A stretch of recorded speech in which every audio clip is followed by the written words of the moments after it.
안녕하세요. 저는 서울의 30대 후반 여자입니다. 요즘 주변에 보면 난임으로 고생하시는 분들이 많더라고요. 저도 그중 하나였습니다. 이유도 모른 채 아기가 안 생겨서 고생했는데요. 지금은 아이가 생겼지만 어쩌면 임신보다 더 중요한 걸 알게 되었다는 생각이 들어요. 아직도 힘들어하실 분들에게 도움이 될까 싶어서 제 이야기를 보내봅니다. 제 이야기를 하려면 먼저 초등학교 때로 한참을 거슬러 올라가야 해요. 저는 부모님과 2살 터울의 남동생이 있는 평범한 가정에서 자랐어요. 저에게는 항상 옷을 만들어주는 인형들 말고도 친한 친구가 있었어요. 바로 이 이야기의 주인공이자 제 인생의 단짝인 혜주입니다. 혜주와는 초등학교 1학년 때 같은 반이 되면서 친해졌습니다. 제가 인형옷 만들기를 좋아한다는 걸 알고는 혜주는 자기도 인형에게 만들어줄 옷 그림을 매일 그린다면서 보내주겠다고 했죠. 우리는 금세 손발이 짝짝 맞았어요. 그 뒤로 혜주랑 저는 매일매일 붙어 다녔죠. 혜주는 엄마가 없었습니다. 아빠는 매일 술을 먹고 툭하면 집안 물건을 깨부셨고요. 한 번은 제가 피아노 학원에 갔다 오는데 혜주가 자기 집 앞에서 울고 있더군요. 얼른 가보니까 손에는 다리가 부러진 인형을 들고 있었어요. 저는 그대로 혜주 손을 잡고 저희 집으로 갔어요. 엄마, 혜주랑 나랑 밥 좀 주세요. 그때 제가 밥 달라던 목소리가 어찌나 우렁찼는지 혜주는 지금도 그 얘기를 할 정도예요. 밥 달라고 하는 목소리가 무슨 개선장군처럼 위풍당당하기 짝이 없지 뭐야? 나는 창피하기도 하고 민망하기도 하고 그랬는데 노을이가 하도 당당하게 소리를 치니까 나도 같이 어깨가 펴지더라니까. 그때 알았지. 밥 달라고 할 때는 노을이처럼 당당하게 하는 거라는 걸. 하지만 혜주가 당당하게 자기 몫을 찾기까지는 시간이 좀 걸렸어요.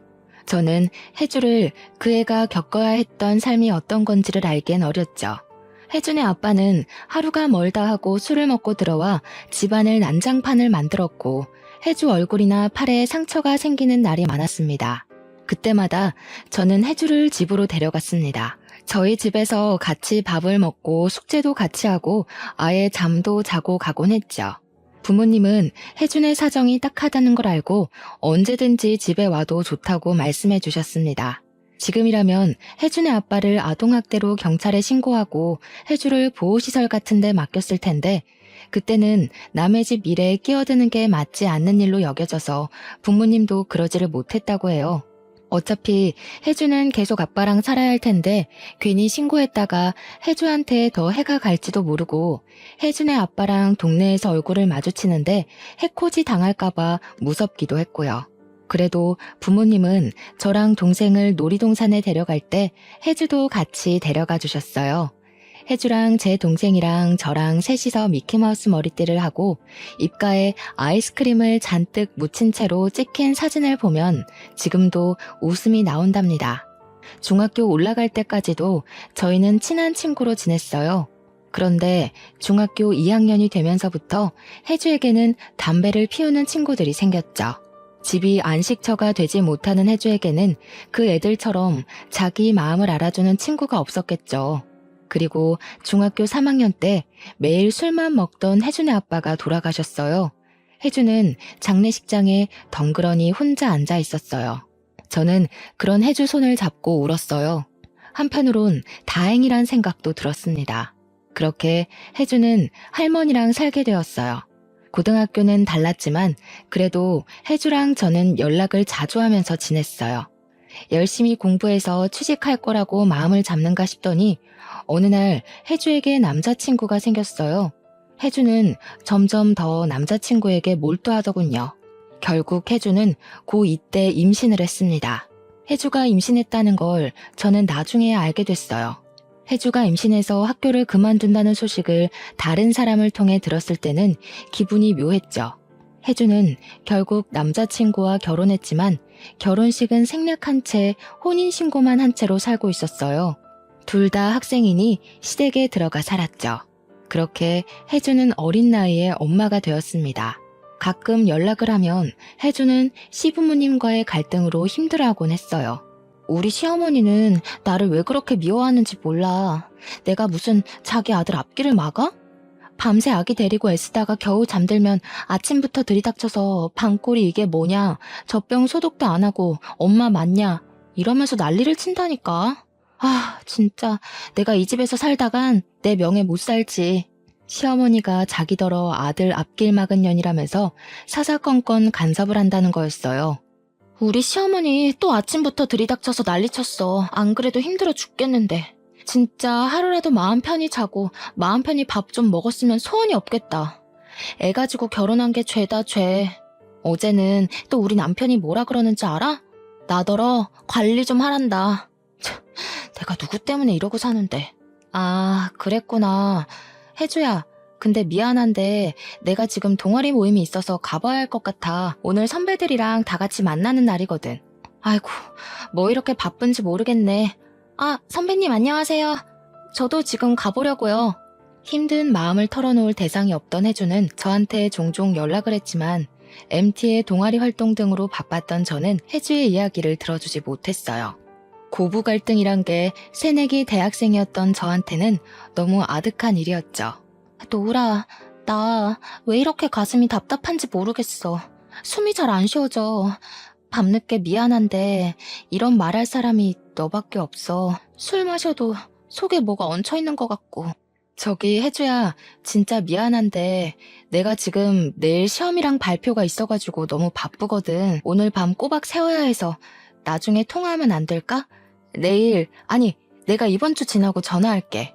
저는 다음 주에도 혜주에게 전화하지 못했습니다. 졸업 준비에 대학원 준비에 정신이 없었거든요. 혜주랑 만났을 때도 그다지 공감대가 없다는 걸 느끼곤 했던 탓도 있었을 거예요. 그렇게 혜주와 저의 삶은 하늘과 땅만큼 멀어져 있었습니다. 혜주가 시댁 식구들과 복닥거리며 사는 동안 저는 대학원을 졸업하고 의류회사에 취직을 했어요. 대학원에서 만난 남자친구랑 같이 살다가 33살에 결혼도 했습니다. 혜주보다 15년은 늦게 결혼했네요. 그때까지만 해도 아기를 가지는 건 사정 때문에 미룬 거였지 이렇게 어려운 일이 될 거라곤 상상하지 못했습니다. 결혼식 당일은 정말 정신이 없더군요. 한 사람 한 사람 일일이 신경 쓰는 게 보통 일이 아니더라고요.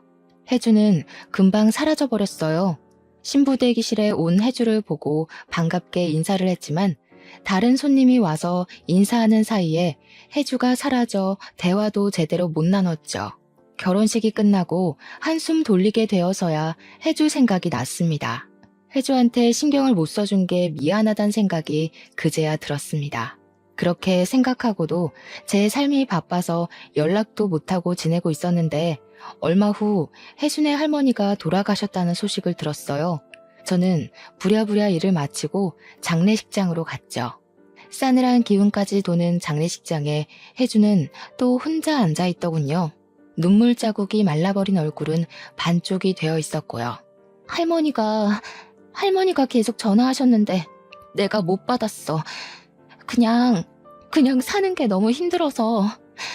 할머니가 아픈데 한번 가보지도 못하고 하은이는 내 얼굴 제대로 보려고 하지도 않고 남편은 집에 들어오지도 않고 내가 할머니한테 얼마나 잘못했는지 그게 이제야 생각이 났다.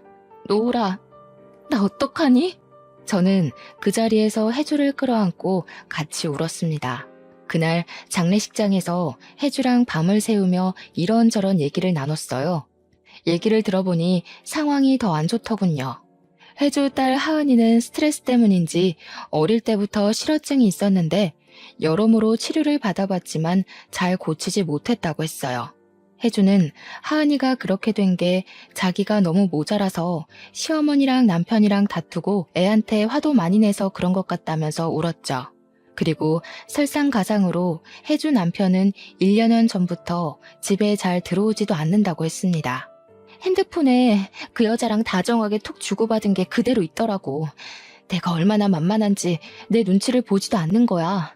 시어머니는 나한테 애망친 년이라고 하더니 이젠 남편 밖으로 돌게 한 년이라고 욕을 해.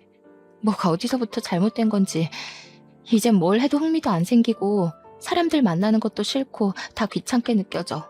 노우라, 진짜 이게 다 내 잘못일까? 이씨, 그게 왜 네 잘못이야. 남편이 바람난 게 마누라 탓이라는 사람이 제일 이상한 거 아니야? 애는 같이 낳아서 같이 키운 건데 왜 항상 모든 걸 네 탓으로 돌리냐고. 네 시어머니 뭐 어떻게 된 거 아니야? 그런 말 듣지 마. 네 잘못 아니야. 네가 다 잘하진 않았어도 네가 자책할 일은 아니라고. 그 주 주말에 저는 당장 혜주가 살고 있는 집에 가봤습니다. 그동안 혜주가 얼마나 힘들었는지 더 느껴지더군요. 그동안 얘기할 데도 없이 얼마나 힘들었어. 얘기할 사람이라고는 나밖에 없는 거 아는데. 그냥 이제는 관심사도 안 맞고 대화가 안 통한다고. 나 사는 것도 바쁘다는 핑계로 너한테 신경 못 써줘서 미안해. 저는 대학 선배의 지인 중 언어 치료하는 분이 있어서 하은이가 언어 치료를 받을 수 있게 치료사를 알아봐 줬습니다. 하도 속이 상해서 치료비도 제가 다 내버렸어요. 그냥 그렇게라도 안 하면 자신한테 화가 날 것 같았거든요. 의욕이 없는 혜주를 위해 치료비 감면받는 방법까지 알아봐 줬습니다. 혜주야, 네 남편 말이야.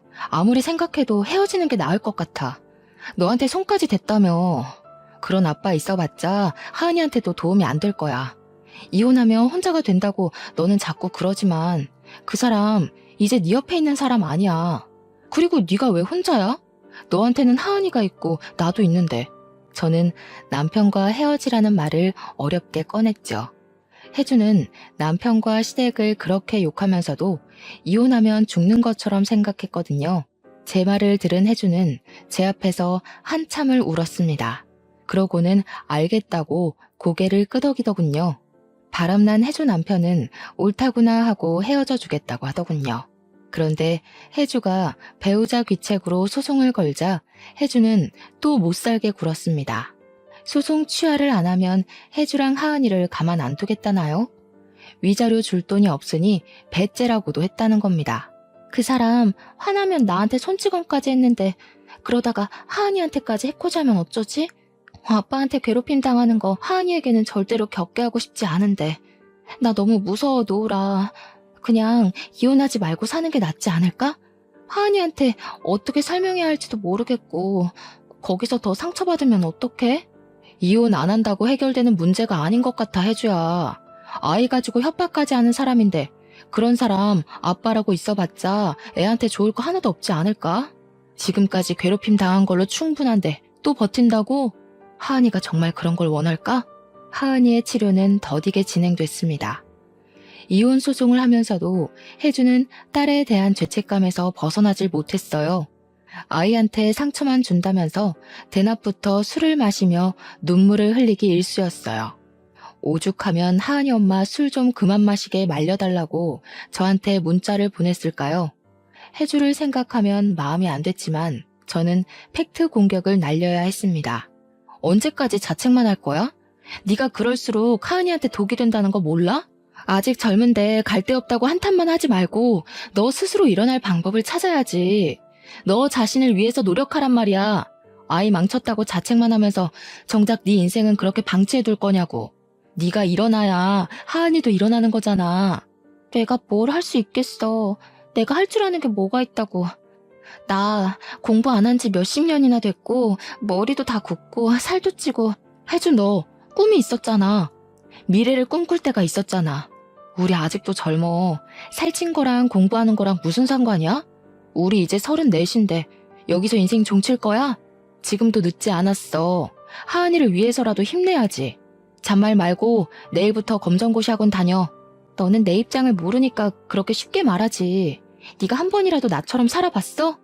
나는 아무도 내 편이 돼주는 사람이 없는데 너는 너희 부모님도 무조건 널 응원해주고 네 동생도 네 편만 들어줬잖아. 너는 부모님한테 지원받으면서 공부할 수 있었으니까 그렇게 쉽게 말하는 거야. 답답한 마음에 저도 화가 나서 혜주를 두고 와버렸어요. 혜주 말도 틀린 말은 아니었죠. 그렇지만 어쩌겠어요. 얼마 뒤 혜주로부터 편지가 왔더군요. 노라, 널 생각하면 미안한 마음이 앞선다. 내 일에 그렇게 눈물 흘려주고 자기 일처럼 나서서 도와준 사람 너밖에 없었는데 나는 못난 마음에 너를 질투하곤 했어. 우리 어렸을 때부터 똑같이 패션 디자이너가 되고 싶어 했지. 나는 대학도 못 가고 집에서 육아에 찌들어 있는데 대학생이 되어 옷도 만들고 반짝반짝 빛나는 네가 정말 부러웠어. 못난 나를 용서해 줄래? 네 말대로 내가 내 인생을 방치한 게 맞는 것 같아. 날 위해 화를 내주는 널 위해서라도 이제부터라도 노력할게. 혜주는 검정고시를 공부해 고등학교 졸업 학력을 따고 그 후로 방송통신대학에도 입학했습니다. 혜주는 제 인생은 자기보다 평탄하다고 했지만 그때는 제 인생도 본격적인 가시밭길이 되어가고 있었죠. 결혼한 지 1년쯤 지나서 아기를 가지려고 무던히 애를 썼는데 잘 되지 않았어요. 남편은 외아들의 손이 귀한 집이라 시댁에서는 대놓고 티를 안 내도 은근한 압박이 느껴졌죠. 시부모님 보란 듯이 아기를 낳고 싶었습니다. 그 전까지는 대단한 인생은 아니더라도 제가 계획한 것들은 다 이루어졌거든요. 아기를 가지는 것만은 마음대로 되지 않더군요. 2년이 넘어가도록 아기가 생기지 않아 저는 하루하루 점점 힘들어하고 있었어요. 시험관 시술은 몸에 너무 무리가 되었습니다. 시험관 시술을 한 번 할 때마다 세상이 조금씩 내려앉는 느낌이랄까요? 용하다는 한의원에서 하라는 대로 다 하고 먹는 것도 조심하며 1년 내내 몸을 사리며 살았는데도 소용이 없었죠. 그러는 동안 혜주는 방통대에 다니며 전화 상담원으로도 일하고 있었어요. 상황이 엄청 좋아진 건 아니었지만 그래도 자신을 위해 노력하게 된 후로 표정도 밝아지고 하은이도 상태도 훨씬 좋아지고 밝아졌습니다. 그에 반해 저는 나날이 어두워져 갔죠. 3년이 넘어가자 시댁에서 대놓고 말이 나오기까지 했어요. 아이고, 뭐 문제는 없다면서 왜 그렇게 애가 안 들어서는지. 우리 아들은 아무 문제가 없다는데 혹시 너한테 무슨 문제가 있는데 숨기는 거 아니니? 이런 식으로 압박이 들어오자 마음은 점점 급해지고 답답해졌어요. 길에서 아이들을 보기만 해도 눈물이 날 정도였어요. 좋아하는 스쿠버 다이빙도 못하고 술도 못 마시니 스트레스를 풀 데가 없고 재미있는 일도 하나도 없어지고 있었습니다. 강제 친구들은 벌써 애가 초등학교 갈 나이가 됐다는데 우리 강제는 어떻게 이렇게 소식이 없다니? 우리 아들이 뭐가 모자라서 아이도 못 낳는 건지. 너 진짜 검사는 제대로 해본 거야? 병원을 다시 알아보는 게 좋지 않겠니? 정 안 되면 뭐 다른 방법을 찾아봐야 하니까. 다른 방법이라뇨? 무슨 방법이라도 있다는 말씀이세요? 아니, 뭐 방법이 있다기보다는 더 노력을 해야 한다 이거지. 내 평생에 손주는 보고 죽어야 하지 않겠니? 요즘 난임이 그렇게 흔하다는데 인스턴트 식품 많이 먹고 컴퓨터 많이 하고 그래서 그런 거 아니니? 하여튼 여자는 이러나 저러나 몸을 조심해야 해. 시부모님한테 상처를 받을 때마다 남편한테 풀다 보니 남편과의 사이도 소원해지고 말았어요. 어머니는 아기 안 생기는 걸 왜 자꾸 내 탓만 해? 같이 검사해서 아무 이상 없다고 나왔잖아. 당신이 어머니한테 잘 말씀을 드려야지. 자꾸 나한테 문제 있다는 식으로 말씀하시는 거 정말 기분 나빠. 여기서 뭘 어떻게 더 조심해? 나더러 일도 하지 말고 집에 꼼짝 말고 있으라는 거야 뭐야. 내가 뭘 어쨌다고 또 나한테 그래? 나도 힘들어. 엄마 아빠는 하루가 멀다 하고 손주 소식 없냐고 물으시는데 얼마나 답답하고 죄송한지 알아? 나도 미치겠다고. 서로 힘든데 왜 자꾸 나한테 화풀이를 해? 그건 당신 엄마가 자꾸 나한테 뭐라 그러니까 그런 거지. 내가 뭘 잘못했어? 우리 엄마는 당신한테 뭐라고 안 하잖아. 모르겠다. 둘 다 아무 문제가 없는데 아기가 안 생기는 거라면 당신이랑 나랑 궁합이 안 맞는 걸지도 모르지. 우리는 안 되는 걸지도 몰라. 당신 어머니 하고 싶은 말이 그거잖아. 아기 낳으려면 다른 방법을 찾아야 한다는 게.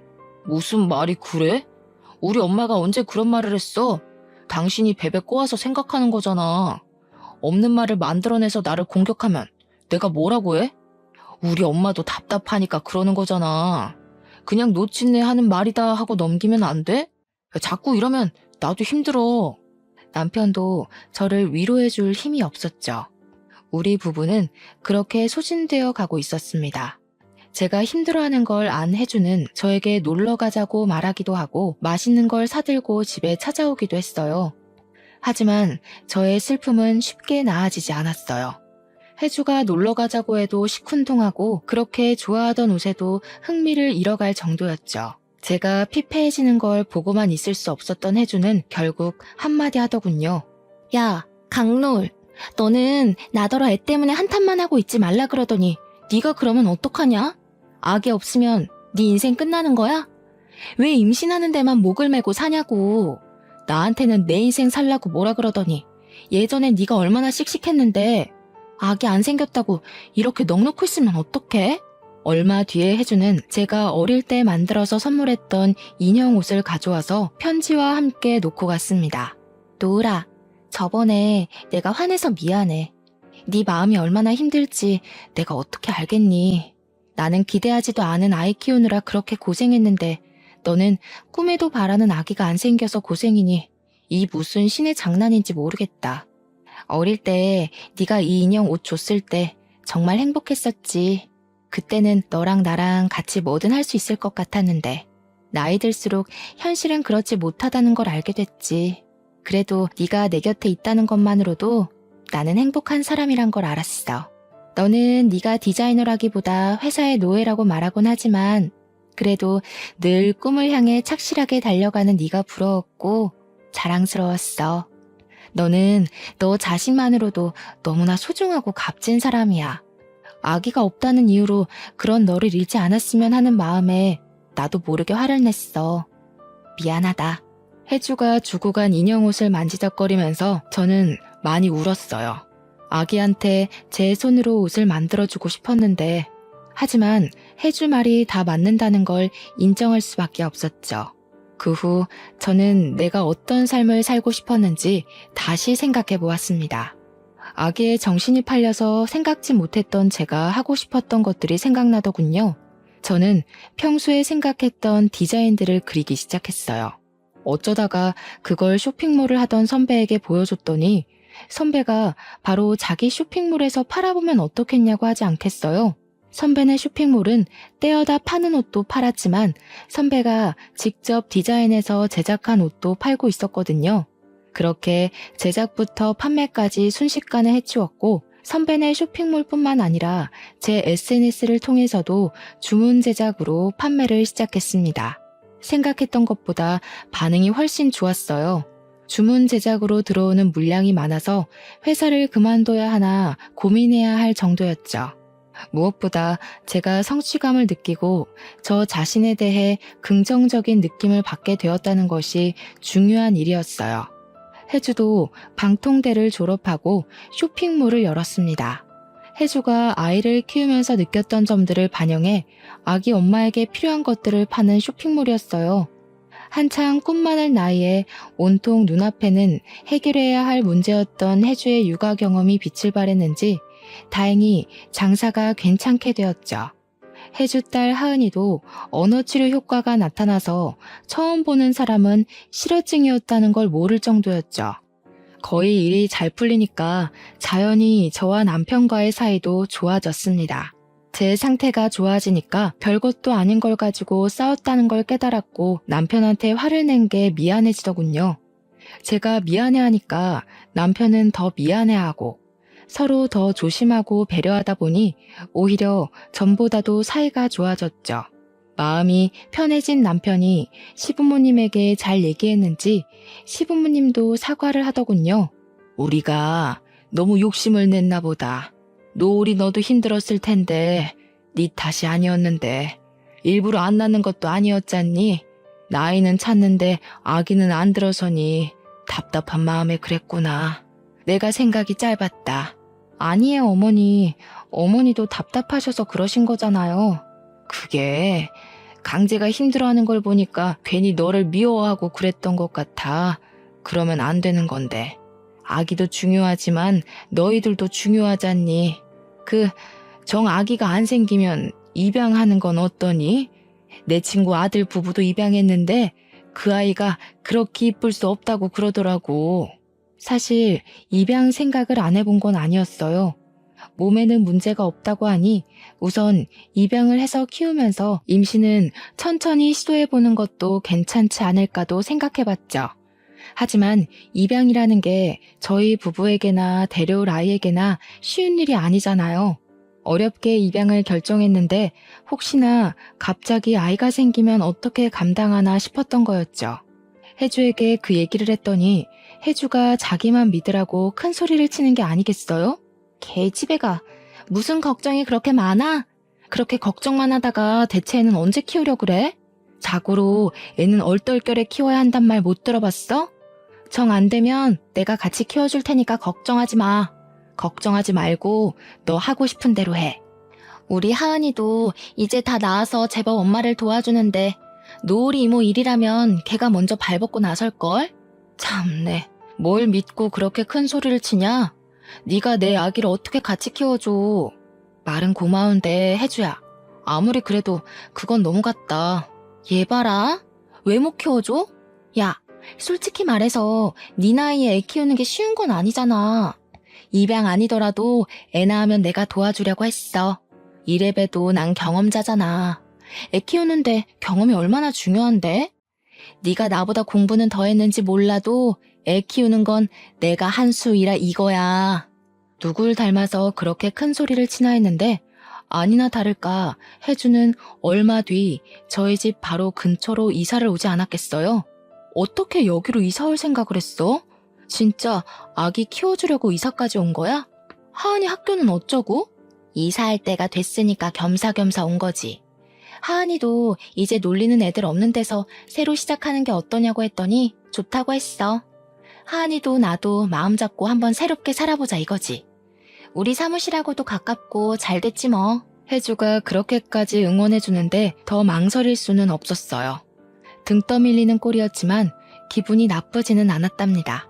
이삿짐을 풀자마자 저랑 남편, 혜주랑 혜주 딸까지 다 같이 근처 보육원으로 봉사활동을 갔습니다. 마음 편하게 먹으라고 혜주가 강요하다시피 말하는 바람에 정말 그냥 아이들이랑 논다는 기분으로 다녔어요. 물론 쉽지는 않았습니다.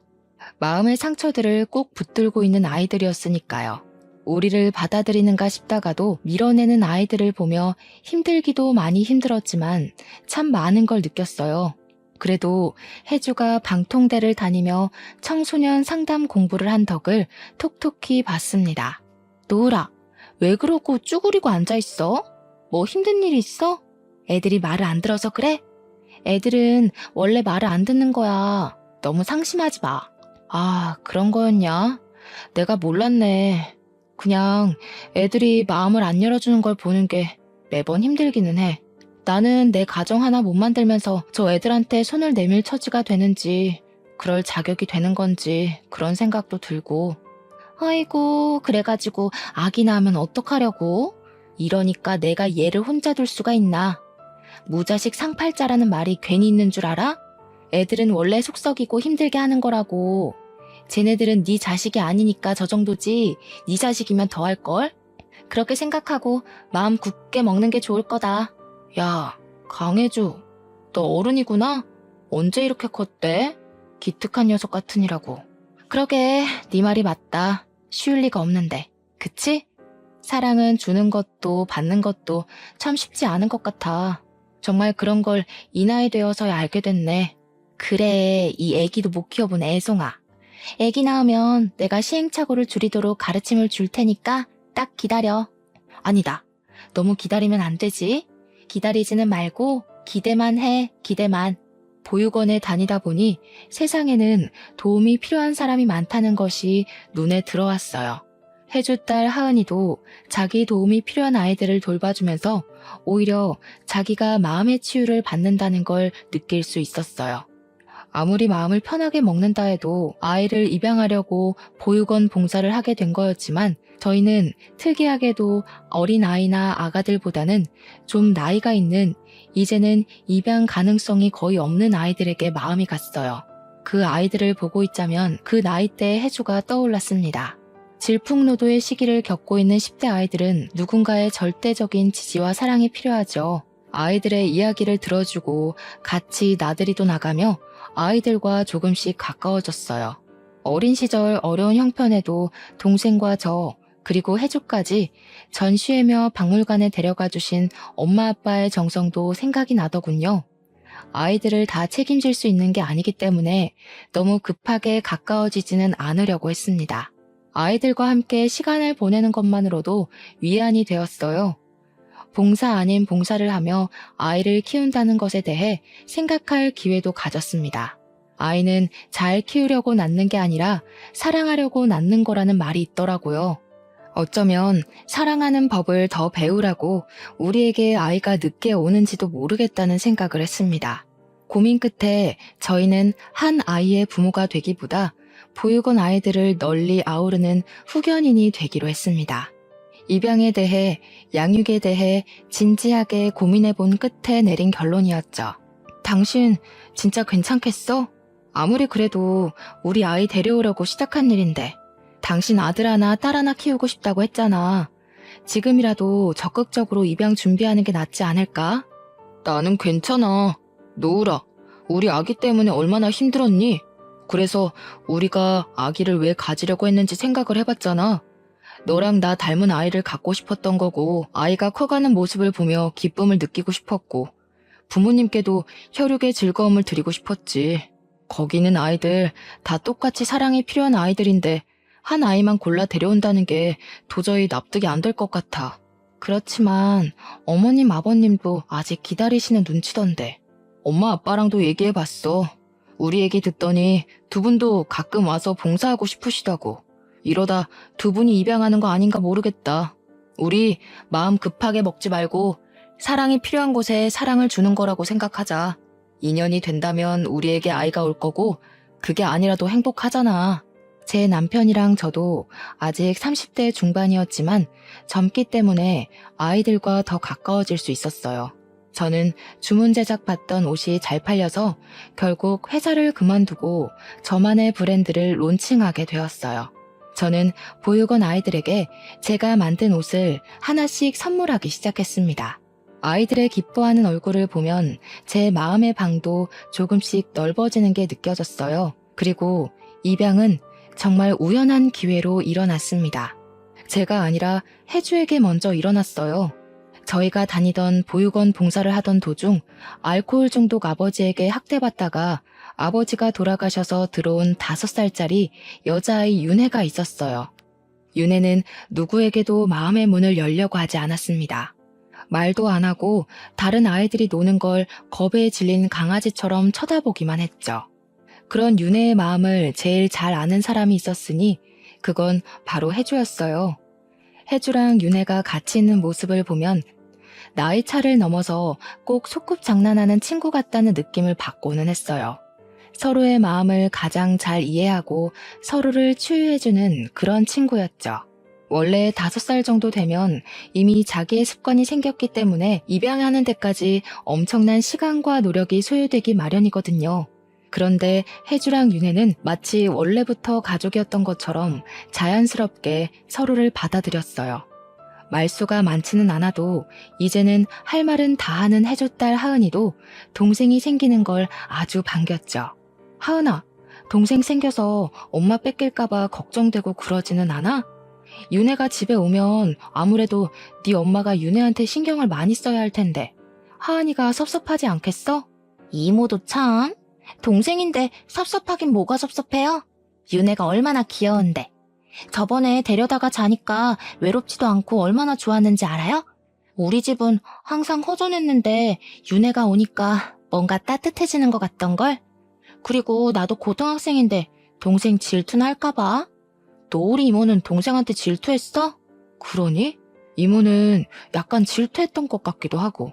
사실 내 동생도 귀여웠어. 얄미울 때도 있지만 혼자서 컸다고 생각하면 되게 외로웠을 것 같아. 가끔은 미울 때도 있지만 그래도 다들 곁에 있어줘서 외롭지 않았지. 하은이는 요즘 수아랑 친하게 지내는 것 같더라. 아, 맞아. 요즘 수아랑 얘기하는 게 제일 재밌어. 수아도 나처럼 어렸을 때 사람들하고 말하는 게 무서웠대.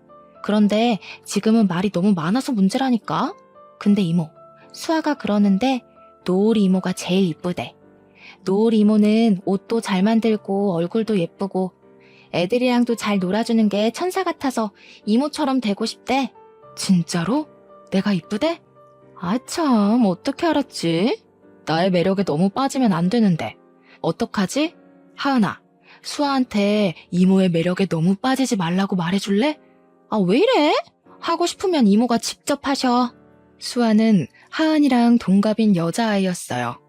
어렸을 때 말더듬이 있어서 파양당한 경험이 있었지만 밝고 따뜻하게 커주었던 것이죠. 수아는 주변을 잘 챙기는 싹싹한 아이였습니다. 보육원에 다니면서 가장 기쁠 때는 아이들에 대한 진심이 통했다는 생각이 들 때였죠. 수아가 저를 이쁘다고 하는 것도 제 마음을 알아준다는 소리 같아서 참 기뻤습니다. 브랜드를 키우랴 아이들을 챙기랴 정신없는 나날을 보내느라 아기에 대해선 한동안 잊고 있을 정도로 바빴습니다. 인생에서 중요한 일들은 기대하지 않았을 때 찾아오는 경우가 많죠. 아기를 가지려고 노력하는 사람들도 하다 안 돼서 포기하면 그제야 아기가 찾아온다고 하잖아요. 저희도 그랬습니다. 그날은 유난히 더운 여름밤이었어요. 남편이 갑자기 자다가 벌떡 일어나는 바람에 저도 같이 깨고 말았습니다. 당신 왜 갑자기 자다 말고 일어나고 그래? 무슨 일 있어? 안 좋은 꿈이라도 꾼 거야? 어? 아니야. 별일 아니야. 안 좋은 꿈은 무슨 안 좋은 꿈일 리가. 남편의 기색이 뭔가 수상쩍었지만 저는 다시 잠이 들었죠. 그런데 얼마 뒤 남편이 저에게 자꾸 임신 테스트기를 해보라는 거였습니다. 남편이 너무 들떠있는 것 같아서 괜히 실망할까봐 하기 싫었지만 좀 미심쩍은 기분으로 테스트기를 해봤습니다. 그러니까 저는 아무 기대도 없었단 얘기예요. 결과는 두 줄이었습니다. 믿을 수가 없었습니다. 드디어 저희에게도 아기가 찾아온 거였어요. 남편은 왠지 남자아이일 것 같다고 호언장담을 했죠. 남편이 무더운 여름밤에 꾸었던 꿈은 번쩍번쩍 빛나는 황금알이 품 안으로 굴러 들어오는 꿈이었습니다. 태양이는 그렇게 저희에게 찾아왔습니다. 노을이 이모 임신했다는 거 진짜예요? 이모 닮으면 아기가 진짜 이쁘겠다. 나도 얼른 보고 싶어요. 남자예요, 여자예요? 아직 몰라. 수아는 아가들을 참 좋아하는구나. 저번에 보니까 아기들 기저귀도 갈아주고 그러던데. 힘들지는 않아? 별로야. 이거 봐봐요. 내가 아들 주려고 만든 인형인데 종도 달았어요. 이모 아가 나오면 선물해주게 만들어 놓을게요. 그때 왜 갑자기 그런 생각이 들었는지 모르겠습니다. 갑자기 수아도 우리 집에서 같이 살면 참 좋겠다는 생각이 들더군요. 수아야, 수아도 이모 집에서 같이 살래? 진짜요? 진짜 그래도 돼요? 그런데 이모가 아기 낳으면 신경을 못 써줄 것 같아서 그게 좀 걱정이네. 아가가 좀 크고 좀 있다가 보호 종료되면 수아도 나가서 집 구해야 하잖아. 그때 오는 것도 괜찮을 것 같아. 물론 지금 와도 되지만 어쨌든 수아가 진짜 독립할 힘이 생길 때까지 이모 집에 와서 사는 건 어떨까? 이모가 아저씨랑 잘 얘기해 볼게. 수아는 눈물까지 글썽이면서 기뻐했어요. 그렇게 좋아하는 걸 왜 진작 말해주지 못했나 싶어서 저도 눈가가 촉촉해졌습니다. 순서가 뒤바뀌었지만 남편에게 수아랑 같이 살면 어떠냐고 물었더니 남편은 조금도 망설이지 않고 좋다고 하더군요. 이모, 제가 생각해봤는데요. 지금 제가 가면 애들이 너무 섭섭해할 것 같아요. 어차피 얼마 남지도 않았는데 이모 말대로 퇴소하면 이모랑 같이 살게요. 그렇게 말했지만 수아는 그 후로 저희 집에 자주 왔습니다. 제가 태양이를 낳을 때는 병원에 와서 자기 일처럼 두 손을 꼭 모으고 기도를 했다고 하더군요. 아가 손이 너무 예뻐요. 어쩜 이렇게 조그맣고 이쁘지? 아가 손이 이모랑 닮았어요. 수아야, 우리 집에 온다고 해줘서 고마워. 네가 있다고 생각하는 것만으로도 엄청 든든한 거 있지? 더 빨리 데려올 수 있었으면 좋았을 텐데. 그래도 혼자서도 이렇게 좋은 아이로 자라줘서 이모가 진짜 뭐라고 감사해야 할지 모르겠어. 네? 입양 간다고 하면 다들 양부모님한테 감사하라고 그런다던데 왜 이모가 고마워요? 입양 간 애들 말 들어보면 막 주변에서 귀에 못이 박히게 듣는데요. 나중에 효도하라고. 뭐 제가 고맙죠. 누가 이렇게 큰애를 받아줘요? 이모랑 아저씨가 천사인 거지. 아니야. 사람들이 몰라서 그래. 다 커서 와주는데 우리가 고마운 거지. 너랑 나는 다른 집들처럼 서로 부딪히는 부분도 별로 없잖아. 앞으로 더 지내봐야겠지만 나는 네가 내 딸 같기도 하고 동생 같기도 하고 어쩔 때는 언니 같기도 하고 그래. 네가 우리 가족이 되어준다니까 엄청 좋은 선물을 받은 느낌이야. 돈 주고는 절대 살 수 없는 그런 선물. 여보, 밖에서 아주머니들 하는 소리 들으니까 수아가 딸인지 동생인지 자기들끼리 의견이 분분하던데 뭐 저렇게 큰 딸이 있겠냐고. 근데 동생이라기엔 또 너무 어린 것 같으니까 친척일 거면서들. 근데 둘이 닮긴 닮았나 봐. 어쨌든 가족인 줄 아는 거 보니까. 어떡해? 내가 해명을 좀 해줘야 되나? 아이고 참. 남의 일에 왜 그리들 관심이 많은지 모르겠네. 동생이면 어떻고 딸이면 또 어때서? 신경들 끄라고 말해줘 수아야. 괜히 신경 쓰지 마. 남들이 하는 얘기는 아무 신경 쓸 필요 없어. 우리가 가족이라는 게 중요한 거야. 에이 참. 그렇게 궁금하면 말해드려야지. 입양한 딸내미예요. 여기 이분들이 저 입양해 주셨어요. 아이고 귀 따가워라. 누구 목소리가 밖에서 이렇게 쩌렁쩌렁 들리나 했더니 수아였구나. 수아가 누구 닮아서 목소리 큰가 했더니 노을이 닮아서 그런 거구만. 누가 예비 모녀 사이 아니랄까봐. 그래, 수아 너 목소리 좀 죽여야겠더라. 내가 전부터 말했잖아. 아니 이것들이 누구 딸더러 시끄럽다고 야단인 거야? 혜주 너도 만만치 않거든? 얼마 뒤에는 혜주의 결혼식이 있었습니다. 혜주가 일하면서 알게 된 사람과 재혼을 하게 됐거든요. 하은이랑 저 그리고 수아가 들러리를 섰습니다. 저는 축사도 했어요. 사랑하는 혜주의 결혼식을 축하하며. 네가 내 옆에 있어줘서 얼마나 다행이었는지 몰라. 이제는 네 곁에 든든한 버팀목이 또 생겼네.